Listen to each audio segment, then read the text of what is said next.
Everyone, welcome to EduTap. So, in today's 10 minutes a day series, we are going to discuss the topic book debts as collateral.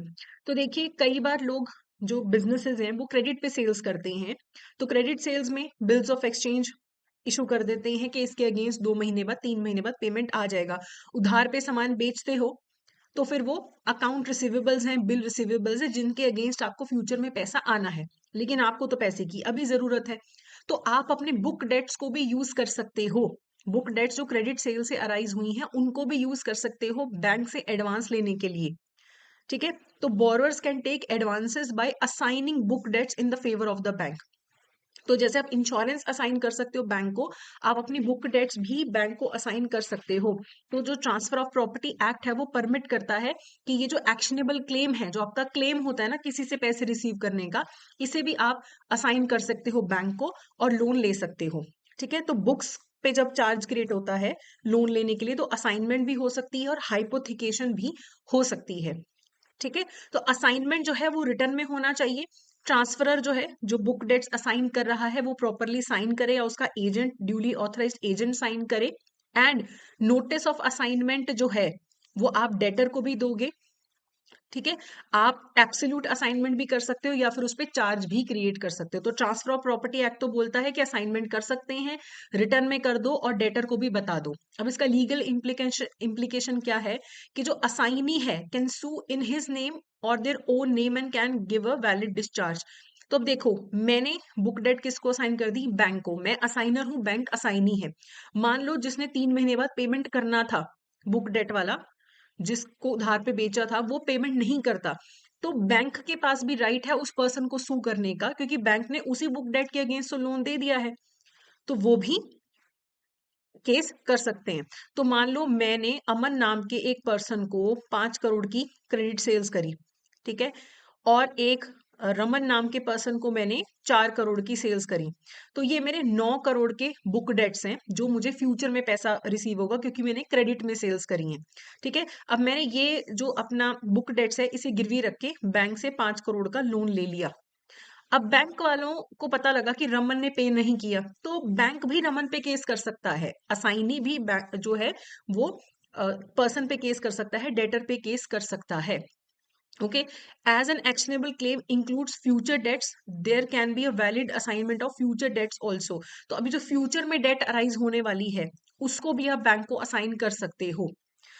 जब भी book dates company assign करती है, अगर company कोई book dates के against loan लेती है, तो ये चीज रजिस्टर ऑफ कंपनीज के पास रजिस्टर आपको करवानी पड़ती है। बुक डेट्स के अगेंस्ट लोन देने में बैंक को रिस्क क्या है? हो सकता है कि वो बिल नकली हो, पुराने हो, डिस्प्यूटेड हो।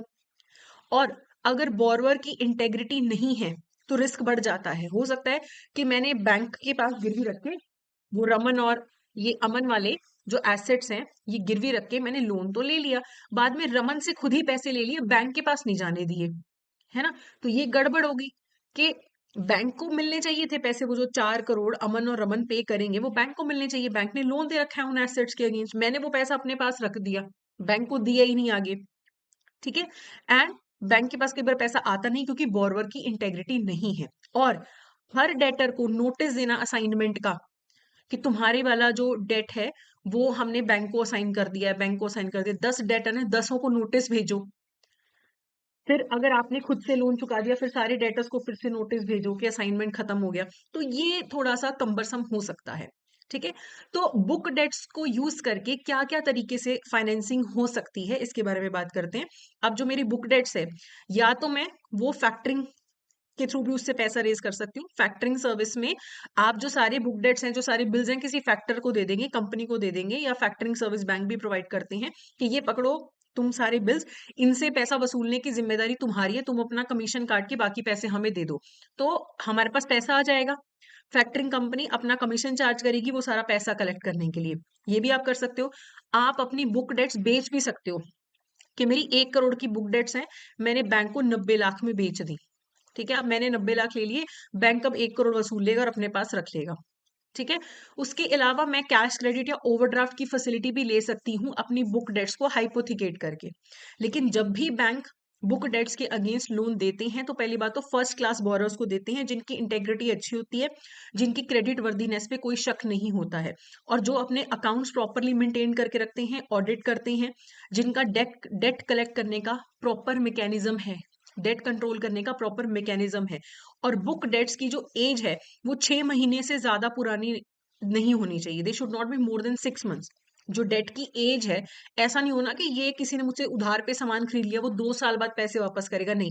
मैक्सिमम 6 मंथ्स का एज होना चाहिए। कुछ जो बैंक्स हैं वो तो 3 महीने से ज्यादा वाली बुक डेट्स भी कंसिडर नहीं करते हैं। और मार्जिन कितना होगा? अगर मेरी बुक डेट्स 5 लाख की हैं तो क्या बैंक मुझे 5 लाख का लोन देगा? नहीं। अगर 50% मार्जिन बैंक रखता है तो मुझे सिर्फ 2.5 लाख का लोन देगा। अगर 60% मुझे 40% अगर वो मार्जिन रखता है तो फिर मुझे 3 लाख का लोन मिलेगा। तो मार्जिन बैंक अपने हिसाब से डिसाइड करते हैं। तो आप अपनी बुक डेट्स को भी फाइनेंस में कन्वर्ट कर सकते हो। अब वेरिफिकेशन ऑफ बुक डेट्स होता है, ये इंश्योर करना है कि जो भी बुक डेट्स हैं, जो भी वो ट्रांजेक्शन शो हो रही है क्रेडिट की, वो जेन्युइन ट्रेड ट्रांजेक्शन है, कोई गड़बड़ नहीं है।